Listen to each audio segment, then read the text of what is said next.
Unit 5, Lesson 2, Vertex form of quadratic relations, translations. So the transformations of graphs are changes to the basic graph. And the basic graph that we are studying is the graph of y equals x squared. So when we talk about transformations, there's a specific type of transformation called a translation. And we define a translation to be a movement of the graph up, down, right, or left. Okay. If we look at y equals x squared, I'm going to create a table of values for y equals x squared. So I'll just arbitrarily choose some x values here. So -3, -2, -1, 0, 1, 2, and 3. And the corresponding y values for these x values, well, you take every single x value and you square it by, just as the formula says. So -3 squared is 9, -2 squared is 4, -1 squared is 1, 0 squared is 0, 1 squared is 1, 2 squared is 4, and 3 squared is 9. Okay, so this table of values will be my base graph of y equals x squared. Now in the Desmos activity you were asked to look at, you would have explored how the graph changes by adding or subtracting a value such as 4 after the x squared, or a number such as 3 being added to y equals x squared.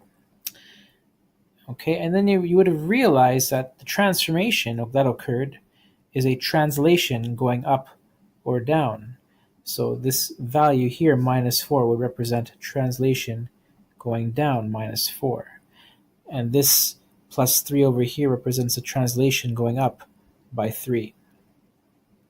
Okay, so in the vertex form, y equals a times x minus h squared plus k. This number at the end plus k is representing a translation.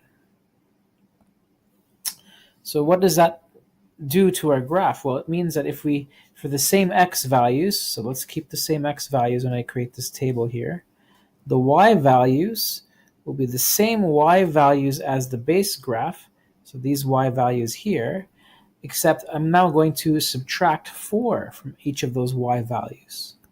So 9 minus 4 is 5, 4 minus 4 is 0, 1 minus 4 is -3, 0 minus 4 is -4, 1 minus 4 is -3, and then 0, and then 5. So all the y values on this column right here are just these y values here being subtracted by 4.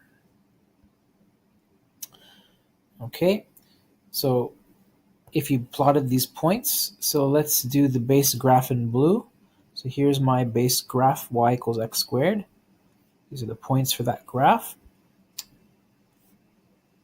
Just following the points from the table of values, and I'm just connecting the points now to create my parabola. If I draw the second graph, x squared minus 4, so I'm going to plot my points. So you can see the shape hasn't changed, except the only thing that has changed is the graph itself has shifted down, is translated down by 4 units. So it retains the same overall shape, just we moved it down. If we looked at the next graph, x squared plus 3, well, let's keep the same x values.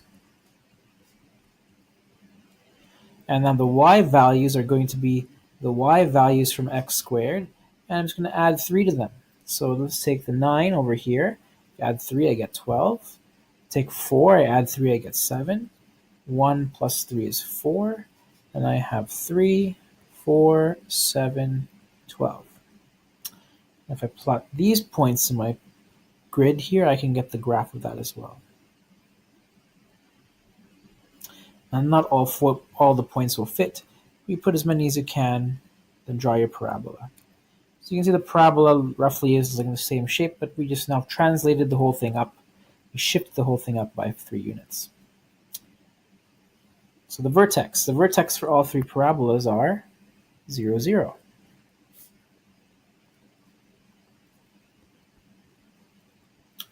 The axis of symmetry is x equals 0.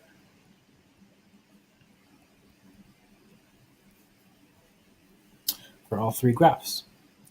So you can say on the graph of y equals x squared plus k, the k represents a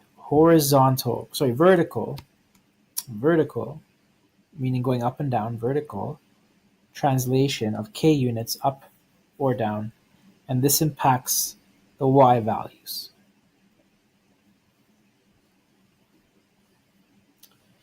Okay.